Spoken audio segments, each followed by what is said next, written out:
जब भक्तिमय माहौल होता है तो उस वक्त जो है भक्ति के सरोवर में हर कोई डुबकी ज़रूर लगाता है।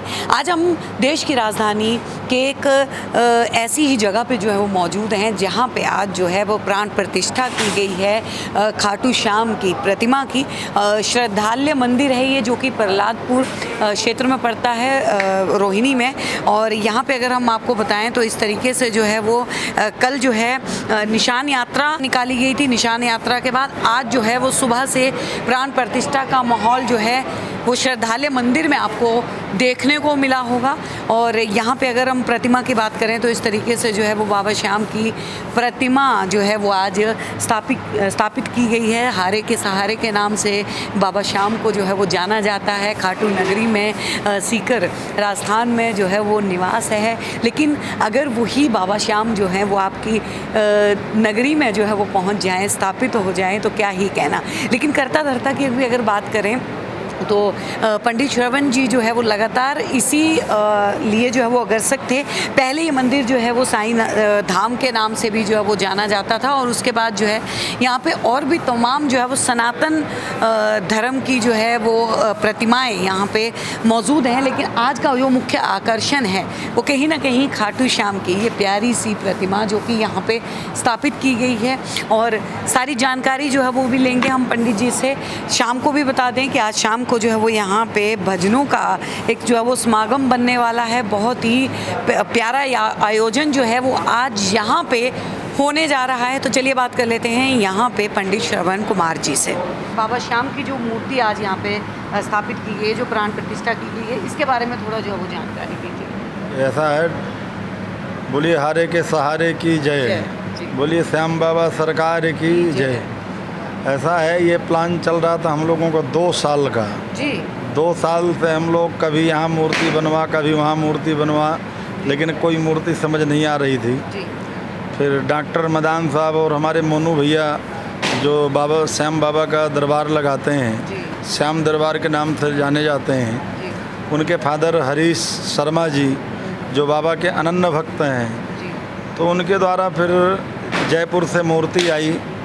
और आज हम लोगों का सद्भाग्य है, हम सभी लोग सौभाग्यशाली हैं कि श्रद्धालय धाम मंदिर में पहले भी श्री राम जी, माँ जगत जननी जगदम्बिका और प्रभु श्री राम और हनुमान जी महाराज और साईनाथ महाराज विराजमान हैं। अब यहाँ पर खाटू बाबा भी श्रद्धालय धाम मंदिर में विराजमान हो चुके हैं। और बाबा से यही प्रार्थना है कि इधर बहुत गांव के लोग भी हैं, हर तरह की, इधर अमीर गरीब दोनों तरह का आदमी है। तो बेचारों को कहते थे हमें वहाँ साईं खाटू धाम जाना पड़ता है, कोई मंदिर पास में नहीं है महाराज जी, यहाँ बाबा विराजित हों।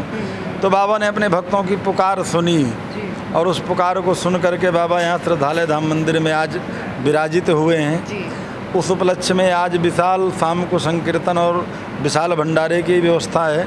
भंडारा तो पूरा 5 दिन बाबा कृपा से चला, अनवरत भंडारा चला, लोगों ने खूब आनंद लिया। और अब तो बाबा के चरणों में यही प्रार्थना है कि जो भी भक्त बाबा के पास जिस भाव को लेकर के आए, बाबा उसकी हर मनोकामना को पूर्ण करें। और जो हमारा प्रहलादपुर गांव है, सेक्टर 28 है, सेक्टर 30 के निवासी हैं, जितने भी निवासी हैं, सब के घर में सुख समृद्धि हो, बाबा का नाम बढ़े, बच्चे हमारे सतमार्ग पर चलें। यही बाबा से प्रार्थना है कि जो भी समाज आए या जो बाबा का फोटो रूप में भी दर्शन करें तो बाबा उनकी सभी इच्छाएं पूर्ण करें।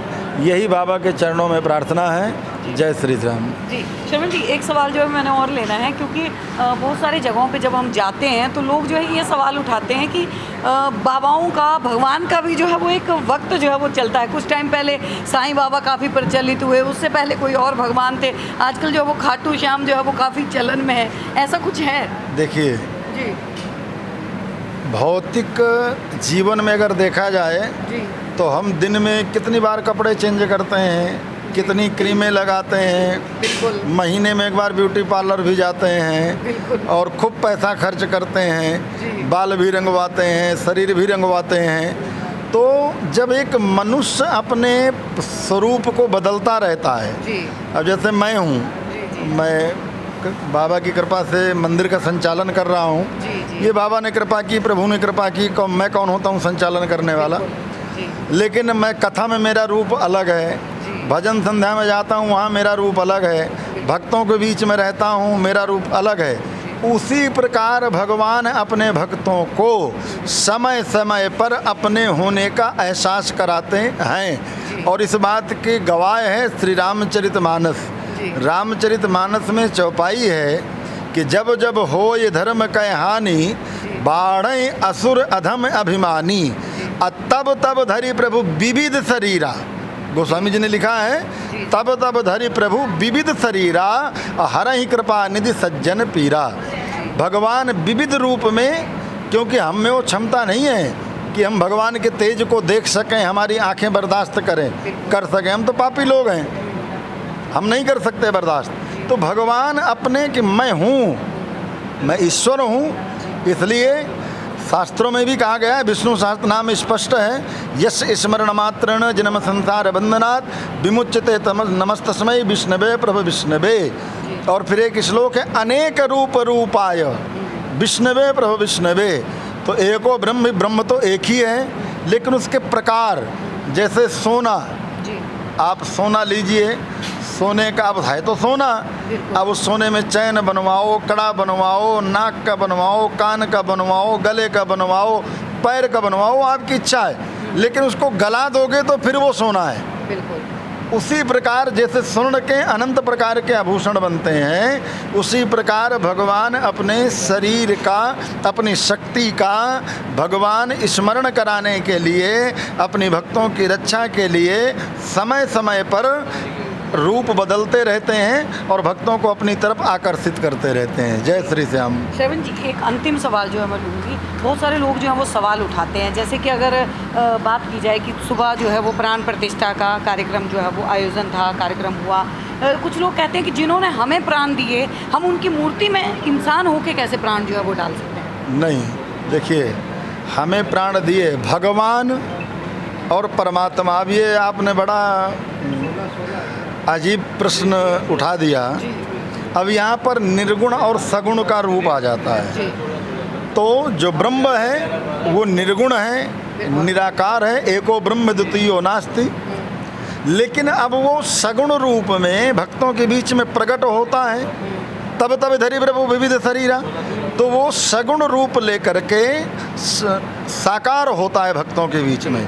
और साकार रूप में जब परमात्मा आता है, भाई राम जी हुए, राम जी ने भी 13,000 वर्ष तक राज्य किया, उसके बाद सरयू में समाधि ली। भगवान कृष्ण आए, भगवान कृष्ण ने 126 वर्ष तक इस शरीर में रहे, उसके बाद प्रभु ने समाधि ली। तो भगवान जो भग से उत्पन्न हुआ वो भगवान, और जो किसी से उत्पन्न नहीं हुआ, जो आदि शक्ति है, जो परम ब्रह्म है, वो ब्रह्म है। इसलिए उसको भगवान नहीं कहा जाता, वो ब्रह्म है। जो भग से उत्पन्न हो वो भगवान, जो सबका भाग्य बनाए वो भगवान, भाग्य का विधाता। तो भगवान भी शरीर धारण करते हैं। भाई कौशल्या के पुत्र बने, दशरथ के पुत्र बने, यशोदा के पुत्र बने, देवकी के पुत्र बने, वसुदेव नंदन के पुत्र बने। तो वो अनेक रूप लेकर के अवतरित मानव शरीर में हुए। और मानव शरीर में जो भी व्यक्ति जन्म लेता है वो शरीर छोड़ के जाना भी है। तो इसलिए जब प्रभु मानो, भाई श्याम बाबा से ले लीजिए आप, श्याम बाबा जो है पांडव परिवार से थे, बिल्कुल, तो शरीर उत्पन्न हुआ, लेकिन उनको भगवान कृष्ण ने आशीर्वाद दिया, उन्होंने शीश का दान कर दिया, इसलिए भगवान प्रसन्न हो गए कि जाओ तुम कलयुग में मेरे नाम से पूजे जाओगे। लेकिन अब जो पंचभूत कर्म है, तो जो भगवान है, हर भगवान का, परम ब्रह्म का पंचभूत कर्म नहीं होता है और न वो किसी को दिखाई देता। लेकिन मूर्तिमान रूप में जब वो आते हैं तो उनका पंचभूत संस्कार होता है, जिसको हम प्राण प्रतिष्ठा कहते हैं। लेकिन बाबा हो गए, जितने महापुरुष हैं उनकी प्राण प्रतिष्ठा नहीं होती, उनकी स्थापना होती है, क्योंकि वो कभी भी वो अमर हैं, उनको परमात्मा का वरदान है, इसलिए वो अमर हैं, इसलिए उनकी स्थापना होती है। बहुत बहुत धन्यवाद श्रवण जी।